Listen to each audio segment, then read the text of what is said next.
good morning, and thank you for joining me on yet another episode of the Roundtable Talk Show. I am your host, Sharifa Hardy, and I am having so much fun. I hope you are enjoying the show as well, because it takes a lot of energy, resources, and effort, not only from myself, but from my guests as well, to pull this all together. So we're doing it for your benefit. So before I go ahead and introduce our first guest, I'm going to ask you to do what I ask you to do every day. Every day I ask you to do the same thing, and that is to go out and be an evangelist for the Roundtable Talk Show. Be an activist, actively find people to watch the show with you. Who wants to watch a show alone? I don't know. I don't, but I'm sure there's someone, whether it's your spouse, your grandma, your neighbor, your co-worker, your teacher, or student, someone wants to watch the Roundtable Talk Show with you live. So send them that message, send them that text, send them that tweet, and let them know we're live. So while you're going ahead and sharing the show, I'm going to do what you brought me here to do, and that is to go ahead and introduce our first guest, Miss Teresa Lena. Teresa is the author of the best-selling book, Be the Go-To: How to Own Your Competitive Market, Change More, and Have Customers Love You for It.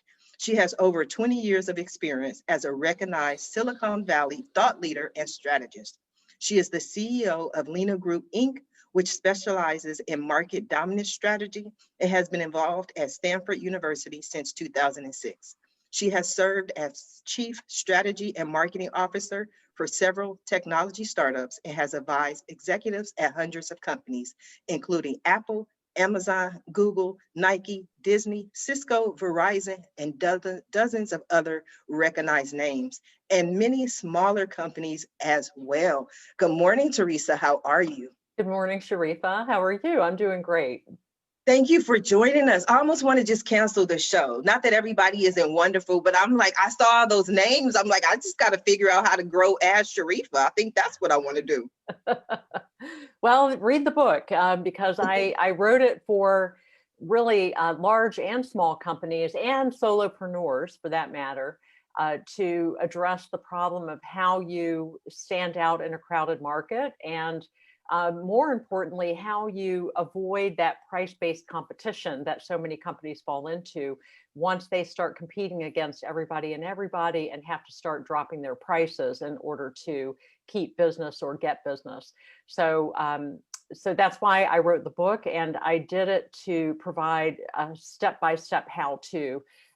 What I saw in a lot of strategy books out on the market is that they talk about just either generic strategic planning, so what the process is to what process you go through to develop a strategic plan, or and actually the weakness in those books is they would talk about this process, but when they got to the strategy part, it was just, okay, now come up with your strategies and then, go on and start executing. There was no guidance on what the strategy should be or how you figure out what the strategy should be. And I ended up developing this book because I was trying to solve a problem of my own from many years ago, and where I had clients starting to push me on prices, push my company and say, look, we love you guys, you do great work, but we can go get some other, help over here for less. Why should we keep working with you and paying you premium prices? And I also saw with my clients, they all thought they sounded so unique and so different. And I would have to say to them, look, you sound like everybody else. There's nothing different about you. And so I actually set out to try to figure out how is it that certain companies can charge more? And they are the go-to. They're that first name that comes to mind when you start thinking about a particular market problem. And people are willing to pay them more. They're willing to pay them multiples more than what they'll pay other players in the market. And so I set about to do research. I interviewed hundreds of executives. I studied companies. I went inside as chief marketing officer, chief strategy officer, to see what would be hard about implementing this, because as consultants, it's very easy to talk about the theory, but you don't necessarily find out what the day-to-day struggles are as an executive trying to implement these things. And I reverse engineered some success I had been involved with at Accenture, which is a large global management consulting firm and technology firm. And I had been involved in growing a business unit there we started from scratch and built it to about $850 million in less than a decade. And now it's a multi-billion-dollar business unit. So we built some sustainable success with that. And with all of that, I came up with a step-by-step methodology. I figured out, okay, this is the recipe that companies seem to follow to make this happen, where they establish themselves as that big name in the market. They have customers flocking to them. They charge a premium and far more than others in the market can command. And they have sustainable differentiation, sustainable, profitable growth. And I codified that into something I call the Apollo method for market dominance. Well, I named it the Apollo method. Sorry? No, go ahead. Oh, I named it the Apollo method after the Apollo space program, because interestingly, a lot of the same things that the Apollo space program had to do to put a man on the moon turned out to be a lot of the same things that companies need to do. And I was actually really struck as I did the research by how close the parallels really are. From a Well, I want to talk about that. I definitely want to talk about that. But see, I like the Apollo, but see, you had me at dominance. Like when you add words like dominance to a sentence, I'm like, yeah, that's what I want to do. So let's talk about that. I'm going to come back to you, Teresa, but I want to go ahead and introduce our next guest, who might also be able to assist me with finding more ways to fund Ask Sharifa. Because at the end of the day, what's the focus? Ask Sharifa. No, I'm just kidding with you. Mr. Peter O'Keefe. Peter is CEO and co-founder at Global Business Performance. Pete's previous experience includes being a bank manager and business manager and leadership facilitator. He's developed and run multiple successful businesses, is a property investor, a pilot, and was a high-ranking policeman. Pete now enjoys building on and extending his 19 years of being a successful business transformation authority and leadership trainer. Good morning, Peter. How are you? And good morning to you. How's things? I don't know if you want to hear that, Peter. I was trying to tell you earlier that it's wonderful here in Southern California, but you didn't want to talk about it. It's all right. You've taken the knife out of my back, so I can actually live with it now. I've been to counseling. The counselor said, just relax and breathe through your nose. I'm okay. You are okay. That is so wonderful. How is it over there where you are? Where are you? Well, originally I'm from New Zealand, but now living in the UK. So I'm just south of London. And yeah, we knew when we came across the UK that the weather was rubbish and there was too many cars on the road, but there's still a lot of other great things in the UK here. The reason we came across is to travel, because as you know, coming from New Zealand, it's about 12 hours to get to LA or San Francisco, let alone another 12 hours to get across to the UK. So by being here in the UK, we've just opened up the whole of Europe to us. And Janelle and I, my wife, we love traveling. I love that. My brother lives in Australia and he's been there since, I think, 2003. And he's always like, sis, when are you coming to visit me? And I'm like, I don't have 14 hours worth of love for you. Like I got about 5, 6, you know what I mean? Across the country, not across the world. So I don't know. Well, quite simply then, you just go from the America there, drop into Hawaii, that's only 5 or 6 hours away, then drop down to Tahiti, that's another 5 or 6 hours, then move across the UK to Australia. There you got your 5 or 6 hours of love. And you'll be That's right. That's right. And you know what, Peter? Now we need you to raise the funds to be able to do all of that. That's easy. Tell me when you want the check, or give me your bank account now. We can. I'm sure we can do something. I'll take care of it. It's waiting in your email right now. So, what do you do for people, Peter, for businesses? Cool. Janelle and I have just niched recently into an ELS, which is an elite leadership specialist, and we found since going through this, this pandemic, this epic event, that there is a lack of leadership right from the top all the way down into business owners. And we've got to change that. So Janelle and I have actually started a new business into elite leadership specialism, helping business owners not to be good leaders, but to be great leaders. So they can actually lead and guide their staff, so the staff can become more productive and far happier at work, because we know from a Gallup poll that 87% of employees are either disengaged or highly disengaged in their work. We have to change that, because it's impacting on productivity and it's actually impacting on the bottom line of the business owner. So we've niched into that. Prior to that, we've been run multiple businesses, in helping business owners to get freedom, to have more choices, which gives them more time, which means they can make even more money. Because at the end of the day, as you've just fairly pointed out, if we have money, we've got choices. We can actually do things. Absolutely. Were you always an entrepreneur?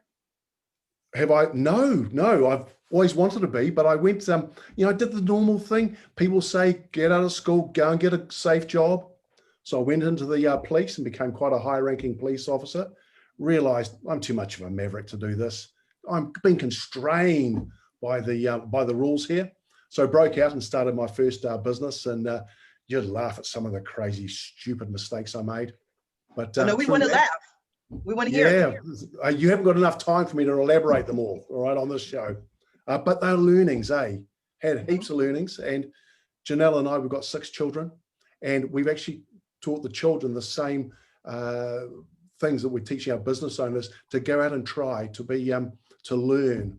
And they're now, being as an international rugby referee and a doctor. Michael had a scholarship to the States at Fairfield University in Connecticut, a football scholarship. Louisa, she was at West Virginia University, also on a football scholarship. Claire is an international dancer and was a CrossFit champ in Australia. Callum's doing a PhD, and Scott's in the Special Forces. Now, I'm proud of the kids. Wow. I'm not saying that to show off, but I'm just saying, hey, we gave them the same opportunities that we give to our business owners. They have gone out and taken those opportunities, and they're now flourishing in the world.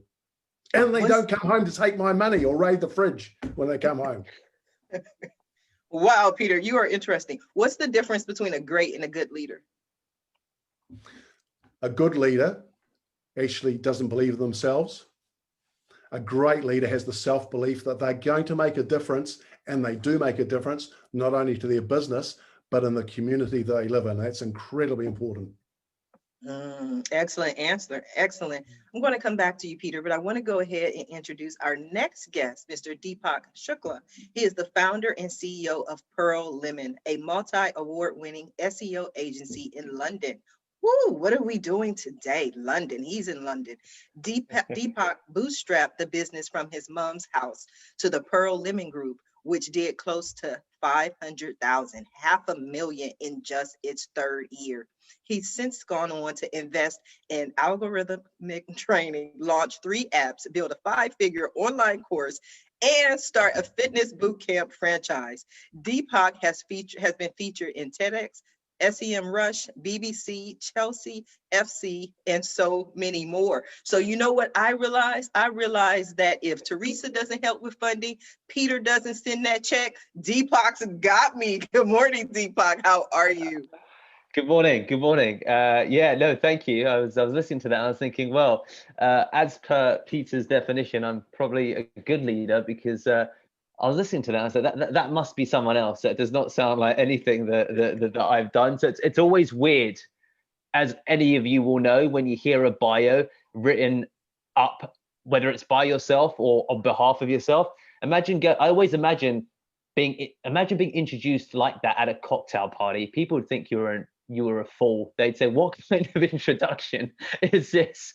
But no, thank you. I'm excited to be here, and I think, in a nutshell, my contribution, potentially to this group and to anybody that I come across, is that, I'm a big fan of digital.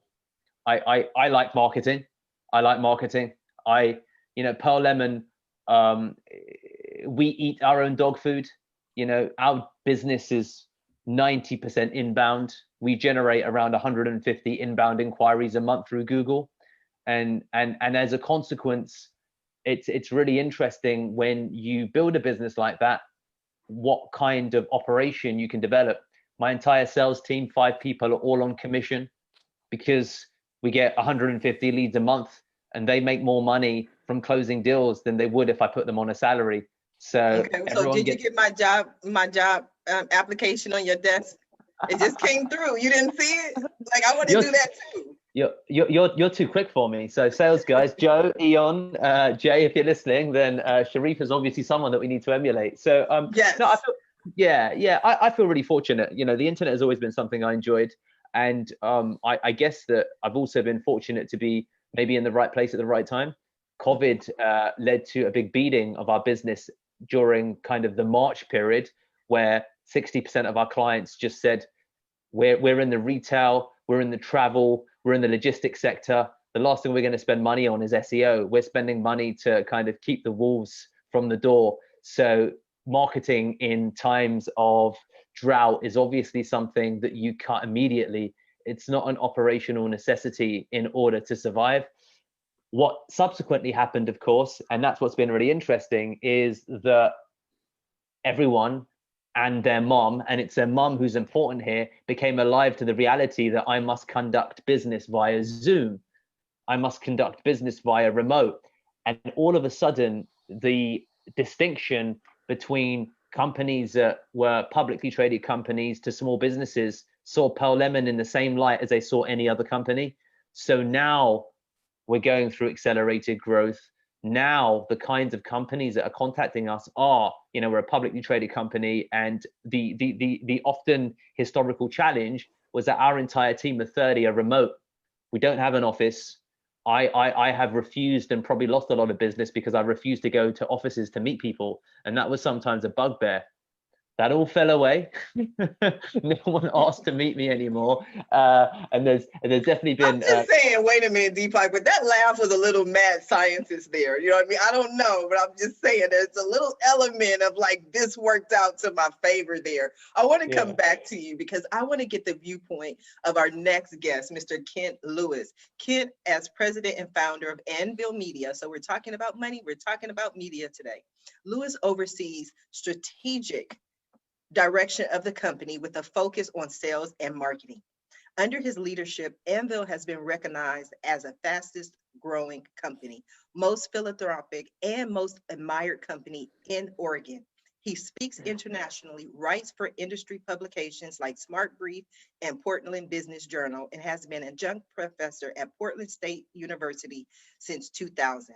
He's founder and co-founded 4 agencies and 2 organizations since 1999, including pdxMindShare and SEMpdx in Portland. So he may have an idea on some of the things we just talked about with Deepak. Good morning, Kent. How are you? Good morning. It's a pleasure to be here amongst such esteemed colleagues and collaborators. So thanks for having us. You are so welcome. I almost feel like you're falling. I want to be like, don't fall, kid, don't go. I lean back any farther. Yeah. That's just the view out of our office in Central Park. No, we don't have an office in New York, but if it did, it would look like this. It would look like not much work would be getting done, but that's just me judging you. That's right. That's right. Yeah, so thanks for having me on the show. It's been interesting to hear everybody else's backgrounds. And, I think what I would focus on is, even though I've been in the digital world, like Deepak, I started my career in digital in '96. So a couple months after Al Gore invented the internet, I was there and have been optimizing websites and doing some digital mayhem. But I've also been podcasting on and off for 15 years. And Deepak also tells an interesting story of how the pandemic has changed behavior. So I've been writing about that, and I've been experiencing it myself. I just want to say, I don't know how it's impacted each of you on this show, but the biggest breakthrough I had in staying sane through the pandemic with a house of 4 people is alcohol. Yeah, no, well, we'll get into that in the second part. That was me. That was me. I apologize. Yeah, Go ahead, Ken. No, it's that's a tool. But we expanded our basement gym a little bit with a rowing machine. I've always had a stationary bike, but beyond working out, getting enough sleep and eating actually better because there's more time. I happen to have married an absolutely amazing chef. And so I haven't picked up any of her skills, but I do wicked dishes. Anyway, but what I noticed is my biorhythms. We have such a structured society around the world, and we have people from around the world here, which is super cool. Is that I started listening to my biorhythms, because if I didn't have to get up to, we do have an office, but it's been very underutilized the last 9 months. Is that I found out that I did all my critical thinking and strategic thinking between 5 a.m. and 7 a.m. And so instead of fighting it and trying to sleep in, I actually would get up, take some notes, do some work. Then the other thing was I used to have guilt about going home after 5:30 or so at night from the office pre-pandemic. And because you're at home with your family all day, I actually started doing my best writing and production work, creating presentations and writing articles between 3 and 6 p.m. And my family was happy that I would be locked in our home office for 3 hours straight. They definitely didn't miss me, encouraged me to stay in there as long as I needed to. So I think listening. Kids almost feel like you need a hug. Like I just want to hug kids. Like you know. Yeah. No. So I think other people should listen to what their body's telling them when they have a flexible schedule. Hopefully it's not because they can't work, but that they can work from wherever. And that's the other big breakthrough. I was very anti-remote worker. You know, Deepak has a very different story in that from his experience running a business. But for mine, I didn't trust these Gen Y millennials to be productive outside of the office. When I first started offering it, the big test was between Christmas and New Year's. They'd work from home for a week and nothing got done. The current team at Anvil is phenomenal. And we've been obviously working remotely aggressively for 9 months and it's working great. So I think the new normal is if I didn't own my office building, I would think differently about it. But I do think we do better work in the office, but I am absolutely, the new normal will be virtual. So I think, and so we've been helping our clients navigate not just the marketing aspect, but just behavior changes for their customers and their employees. And I've been writing about those topics for the last 6 months. Excellent. Peter, I would love your thoughts. What has the global pandemic, how has that affected your business? It's actually benefited immensely. And the reason I say that is that so many business owners looking at the symptom that they have, as opposed to the issues. And what I mean by that is that they're saying, "Oh, I've just got no money." Well, that's a symptom of the issue of lack of sales, no freedom, just lack of skill set. And instead of trying to fix the issues, they're trying to put a band-aid on the symptom. We're actually talking to them and we're changing their patterns. And we're actually talking to them that you've got to get away from just looking at the symptoms now, guys, as being said here. We've got the new normals. I talk about the new rhythm. And until you actually start calling yourself on your crap, you're going to continue doing the same thing. So it's now time, when is the best time to restructure your business? It was 5 years ago. All right. Second best time is now. Are you going to do it? Are you going to hold yourself accountable? Or are you going to continue to do the rubbish that you used to do? That's what I found that's happening. And that's what business owners need to get to grips with. So you're going to come out and have a really great 2021. So when I need somebody to keep me focused, I'm going to call you, Peter. You're going to say either you do it or not. I need that military police academy focus to get me going.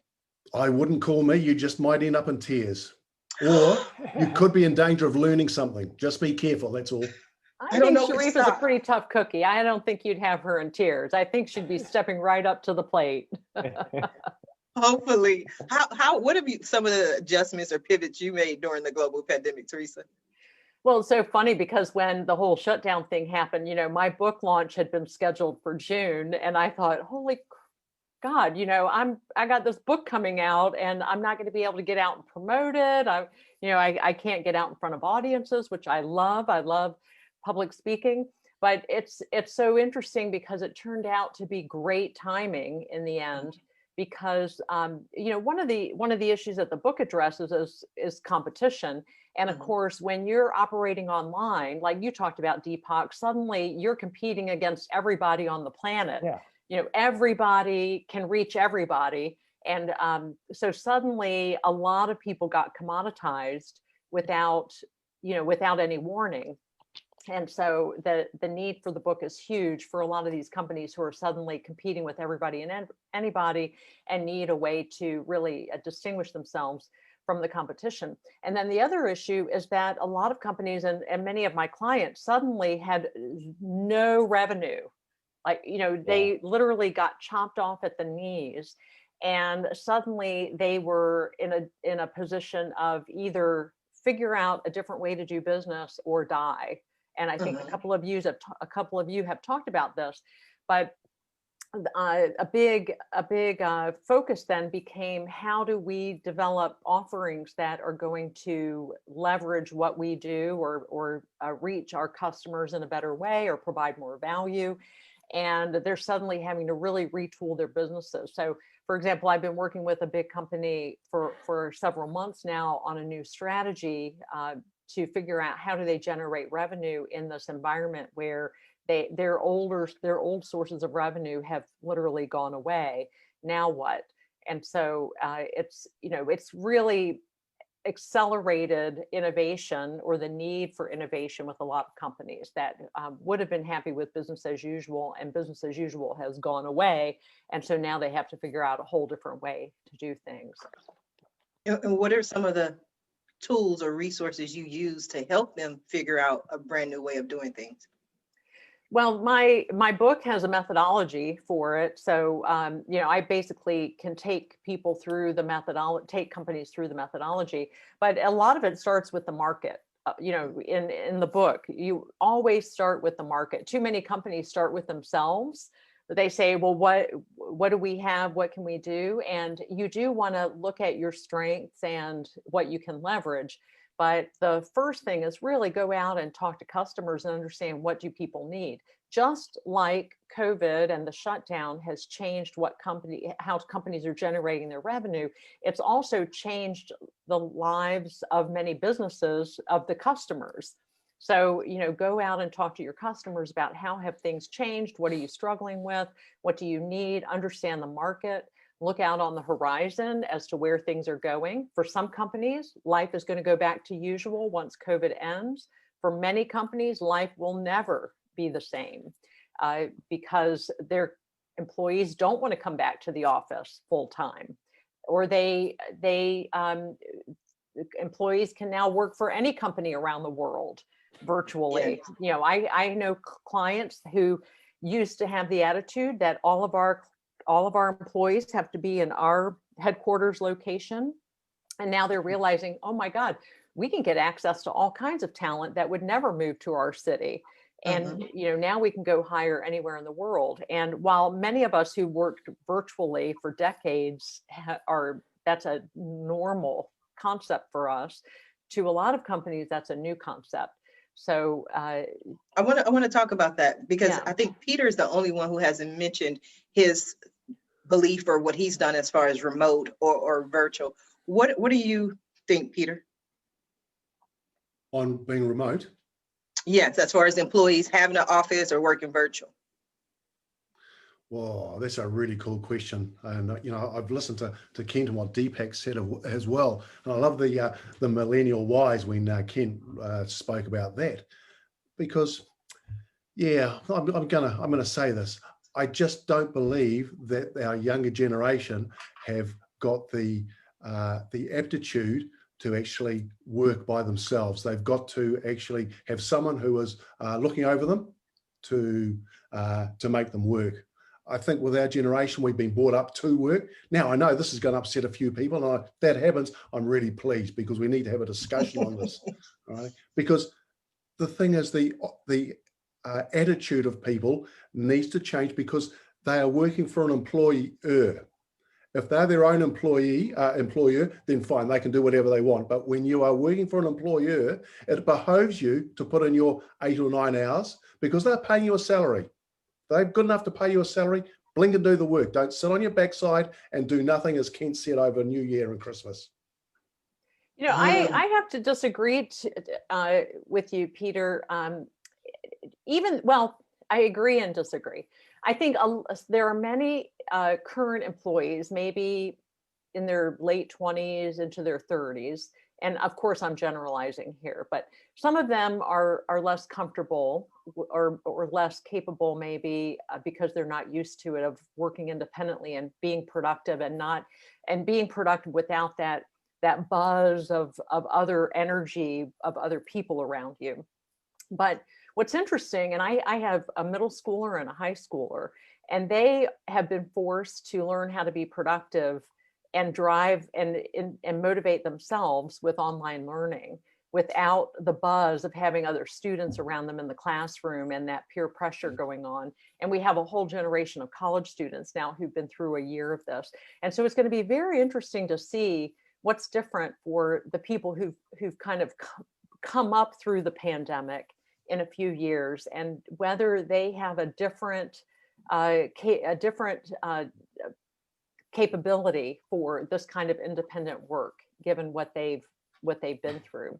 But I do agree, Peter, with what you're saying in that a lot of times younger people need those early formative experiences of being around other people. It's part of the apprenticeship of seeing how other people work and taking on their work habits and being part of the culture and so forth. So it is challenging to have young folks, I think, coming up in a virtual environment without that around them. Although, of course, there are all the Zoom meetings that go on all day, and they get some of that through all the Zoom interaction. If I could jump in real quick, because I know Deepak will probably have something to say here. It sounds like I'm right square in the middle between Teresa and Peter in that I mentioned specifically it was my former team that was mailing it in, because I'm from Portland, Oregon, where their show Portlandia showed that, people come here to retire in their 30s. And that was the attitude of my team. They've been with me 5 to 10 years, and those 20 years old. And this is 7 years ago or so. And I couldn't get these highly talented people motivated, which goes back to more of what Peter does on leadership. If I was leading from the front or the right way, a great leader instead of a good leader, I probably would have had a more engaged team that would have trusted themselves to work remotely. I think the current team I have is it's younger, not even older. I have a few gray hairs, as it were, that are on the more strategy side, but I do have a young team, and they simply work remotely very well.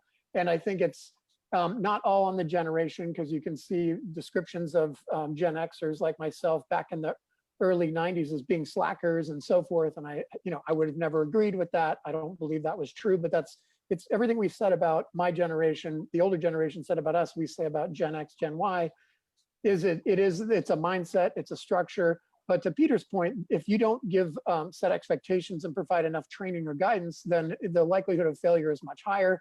I didn't provide any expectations. I set expectations with no guidance and no training, and said once a year, have at it, and expected to be wowed by them. And I was rightfully underwhelmed because I didn't set them up to succeed.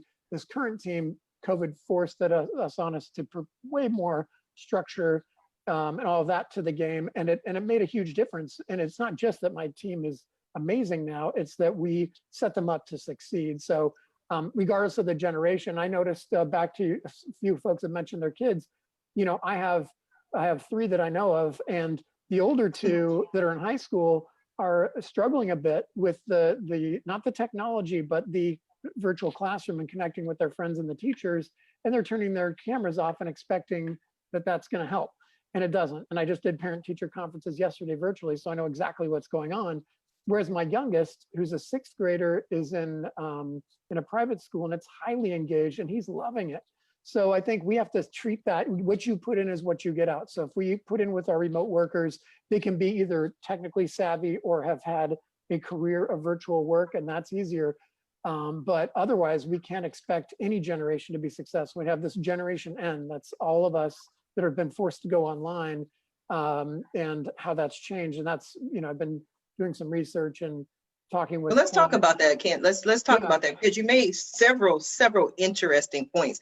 But one of the things that I found interesting in your description that occurred to me, and it's just the way my mind works, so maybe it's not even real, Yeah. But you gave 2 examples that to me were apples and oranges, because you sent some people home for a week or 2 during the holidays. And I know if I was an employee and it's the holidays, whether I was at work or at home, you would not get that much work done, because I've now gone into holiday mode. I've gone into vacation mode. I've gone into feeling like, okay, to a certain extent, I'm off, so I wouldn't do too much. And then other companies are also doing less business, so there's less work to do. So sometimes it's just an energy that an employee is in. Now, like you said, the ones now are working out better, but that's their strategy for a long term, to be remote employees as opposed to employees who temporarily work from home, if that makes sense. It's a great point. You know, Thank you. I do try. Go ahead, Teresa. Oh, well, I teach for an executive ed program at Stanford that's online. It's a global online program, and most of the participants are in their, I'd say, late 20s to mid 40s. And what's really interesting is that what I've observed that they do, that the program is incredibly well run and well designed, and the folks that put it together, they incorporate a lot of factors to increase engagement. Because these folks are off in their own world, they have day jobs, they have families, and then they're doing this work on top of it, and we really do work them hard. But they have online forums that they participate in. All of the courses involve teamwork, and there's a high expectation that they meet during the week with their teams, that they participate with each other and support each other. They evaluate each other's work. They, in addition to the instructors doing it. So there are a lot of components that are built in, and then there are course, those of us who are course facilitators, we have a cohort of people that we shepherd through the course. And so I think what Kent said was really profound, in that there's a different style of leadership that you need when you're trying to motivate and corral and keep the energy going for people who are working in a remote or virtual environment. And, that's a really interesting observation and important. And Peter, you probably have some observations about this. And Deepak, it sounds like you operate a virtual organization. It's interesting hearing everything. I think that we're broadly all victims of quite an industrial style of work.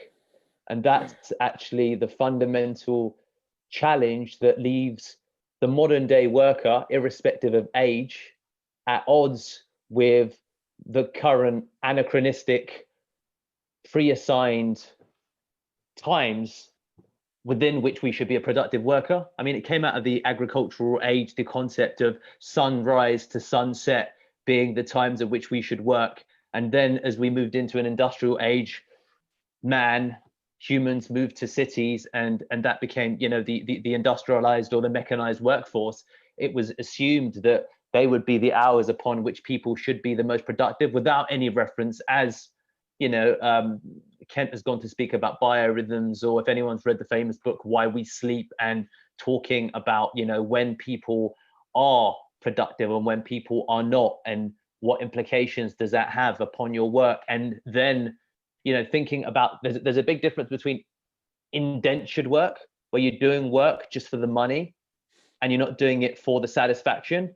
If you're doing that kind of work, then irrespective of the environment, you will take the shortest path to the best reward. I mean, the irony of the human brain is that it's a very efficient beast, and it's designed to maximize returns for as little input as possible, right? It's why people very quickly can get, for example, overweight, because it's all based upon, our need for ultimately short-term stimulants.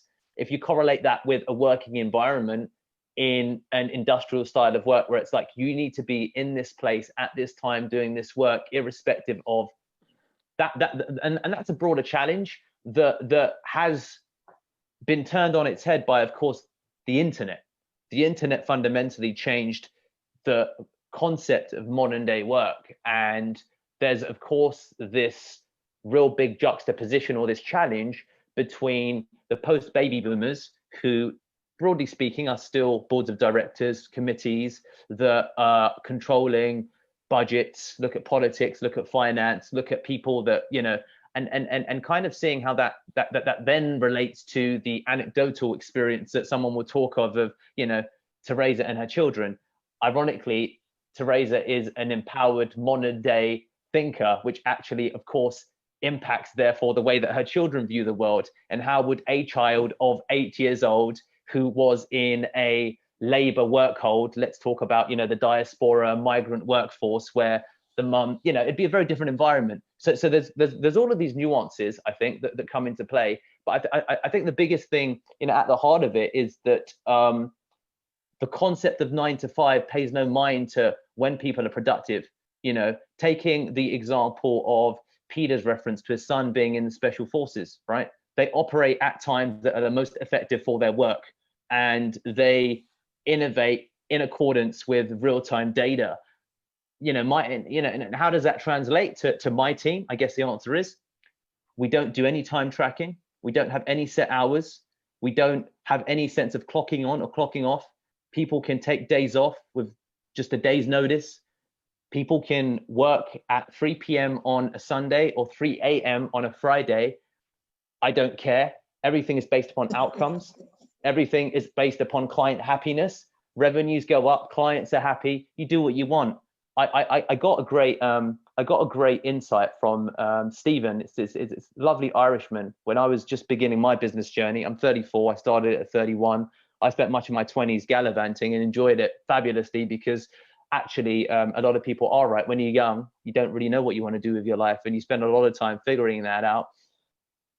It was one of my first projects in marketing, and I remember, because I was learning, and he said, Deepak, I'm going to give you £3,000 for this campaign. Okay, it's going to last us 1 month. I don't care if you spend £2,999 at the bookies on horses. I don't really care what you do with the money. All I care about is if you can turn that 3,000 into 3.5, 4, or 5, or you can present to me a roadmap where you flip that money into more money. We're going to keep doing business together. So you go and do what you need to do, because I'm not going to check on it, and I'm not qualified enough to check up on it anyway. But I've got a simple metric that I measure success by. Does that sound reasonable to you, Deepak? He went on to sell his business for multiples of 7 figures, I think around 9 million. That was a conversation that changed the entire narrative of the way that I decided I try and inspire the people that I work with, saying, look, your time is your own.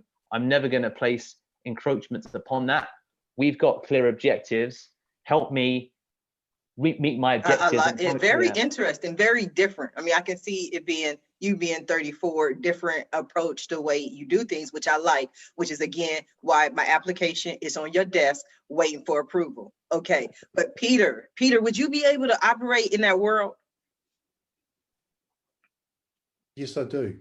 Because I think that these days we have to be able to niche into differences. And it's a case of learning, because if we don't learn, then we're just going to stay stagnant. And if we're stagnant, then we're dying. So do your employees have the same method where they just basically, as long as Deepak and the company makes money, they can do whatever they want? No, I probably operate under a different system than that, because I certainly have accountability and focus. And because of what we're trying to achieve with our clients, then we're systemized to ensure that the outcomes we're providing happen in a prescribed way per se, so that the outcomes actually happen and we can actually see that there is results and achievement being made for the client to achieve what they want to. So you don't take their money and take it to a bookie and just come back with more money? I tried it with mine first, and it didn't work. So I thought, well, hell, if it's not going to work with mine, it's not going to work with the clients either.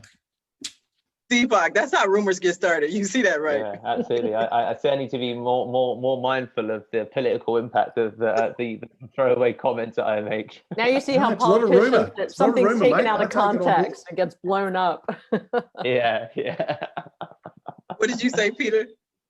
No, it's not a rumor. It's absolutely true. I love what he took the 2,999 and threw it on the bookies, and look how well he's doing now. It's worked brilliantly. I'm into that.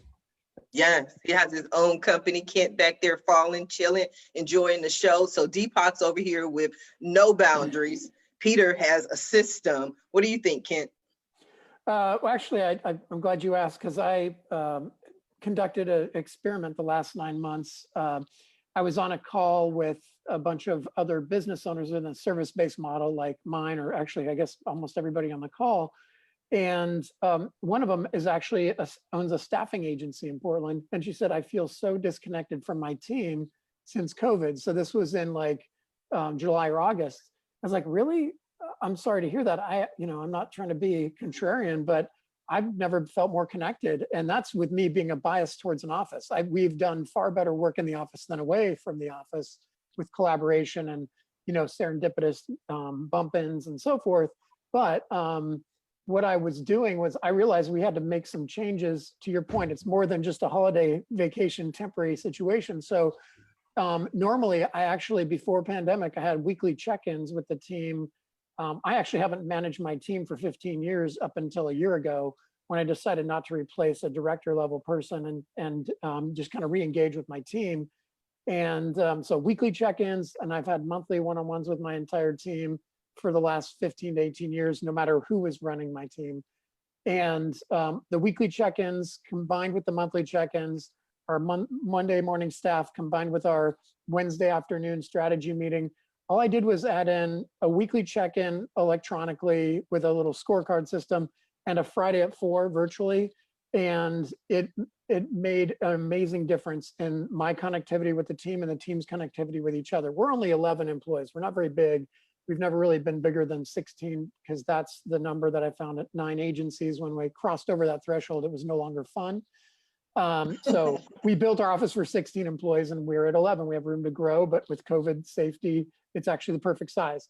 So what I would say is, when you have a tactical check-in, like what's the week look like on a Monday, then we had a Wednesday afternoon that we've had for 15 years of what's going on in the industry. We call it our big picture meeting. We share those insights in our weekly newsletter to our clients. And then our Friday at 4 is fun. So we hit all the aspects of the brain, you know, and it keeps, I know exactly what the team is doing. The team knows what I'm doing. It's been huge. So I actually wrote an article about this, of like what I found has worked for me might help others. Every brand is different. Every company is different. Every owner is different, the management, but it has worked really well. So I just want to say, like, I'd love to hear what others have done. It's different for Deepak, who's purely virtual, but he has arguably a bunch of insights on how do you wrangle a team that doesn't generally get together or have maybe never been in the same room. I would love to have you post that article in the comments after we finish the show. Sure, happy to. Read. A couple of things that stood out for me. For the people that I know, executive level people who have been forced to work remotely, is that they said the check-ins were so much more than they ever were. Like people who have basically worked their own schedules. They went into the office, but they worked their own schedule. Nobody asked them if they came to work. They didn't have to clock in. But all of a sudden, when they went virtual, it was, okay, you check in at this time, check in at that. They had more monitoring than they ever had before. I have a friend who works for Google who had been working remotely for years. But as a result of the pandemic, they forced them to have to be on video. Whereas before, they could just check in or send a message, but they were like, no, we want to see you. We want to know that you are at work. So it affected different companies in different ways. I think that to both those points, it's really been interesting to hear about different people's experiences. I mean, one of the bad things was that us being entirely remote was a competitive advantage. It disappeared. Like, you know, no one cared anymore that we were entirely remote. They're like, well, isn't everybody? Which was really interesting from a kind of USP standpoint to of course, you know, have that fall away. But you know, things that we found that have been effective for us. So we're quite anti-meeting. We conduct most of our management is done via WhatsApp voice notes. So the hierarchy is don't email, send a voice note. If a voice note doesn't work, send a video, a screencast. If a screencast can't explain it, then yeah, send an email. But that's kind of the hierarchy that we use to avoid meetings for the sake of meetings. So that was something that has been powerful for us. You, Deepak. You and I can hang out, because even in that whole work philosophy, I saw a lot of myself in, and I think it's just society and generations now, is that we feel like the last step is to call me. Like, that's how I feel. Like, you can send an email, you can send me an inbox, and then maybe send a text. But I look at the phone literally and I'm like, why are you calling me? Like, why are you calling me? Because Absolutely. It's like I think one of the things that happened with this pandemic is that we pivoted as a society to focus more on family, to focus more on what we felt is important. So it's like, now you're calling me with this business question that could have, we used to say it's the email that could have, the meeting that could have been an email. And so now it's the phone call that could have been an email. So what we've been victims of, to I think Kent's point, and like, we don't have the serendipitous bump-ins. We don't have the opportunity for bonding. We've had challenges where we're all remote and we do one call a week, and it's not even about work. It's just turning up to say hello. Bloody awkward, because it's like there's a disconnect, because people are kind of operating a little bit as independent workers, and that's culturally been a little bit of a challenge. So that was definitely something that we had to work on. Okay, let's do icebreakers. Let's share funny memes in like, our groups, and that kind of thing. So definitely to Kent's point, I think that we lack there. What we've had to do, which has been really interesting, is from a process standpoint, you do have to be incredibly effective, because otherwise, how is it that if work is being done and being done effectively? What is it that you can tether yourselves to? And what's that balance between giving someone, freedom, do the work when you want, but this is what the client expects. And, what's really interesting is that WhatsApp, and a lot of people say, Deepak, why don't you Slack, Asana, Trello, this, that? And I was like, WhatsApp has read receipts. You can see when someone's read their message, right? WhatsApp allows you to record a video. Like, our client retention skyrocketed as soon as we started getting them onto business WhatsApp and sending them an introductory video of us being like, hey, Sharifa, how are you? It's Deepak. I just thought I'd send a quick video. What's up, etc. How you doing?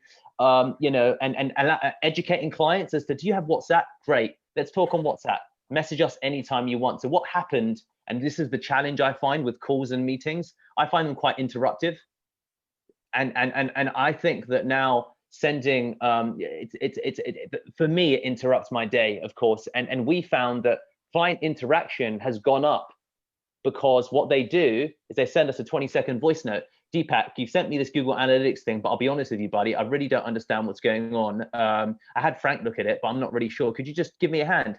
Yeah, Sharifa, I'll send you a quick video. Give me 2 minutes. Send them a video, done. Okay, do you think we still need the meeting? Not really. That was all it was about, effectively. And it was that I wanted to get rid of. Like and the other thing that, we began to do is, because you still have some clients who are experiencing it now. Some of the more corporate companies are approaching us and saying, let's schedule a Zoom for like an hour every Wednesday. And I'm like, Jesus Christ, I'm going to shoot myself. I don't want to have a Zoom with you. I thought that was just me. I thought I was the only one who wants to shoot themselves with people. Yeah. I don't even do schedules like that. I'm more like Deepak, because people always ask me, they say, sure, they'll call me to ask me to schedule a call. Right. Yeah. And I'm like, but what do you want? Like, let's get it done. Because what happens is, with me, I'm all over the place. I just announced my run for California State Senate. I opened my own production company, Busy Girl Productions.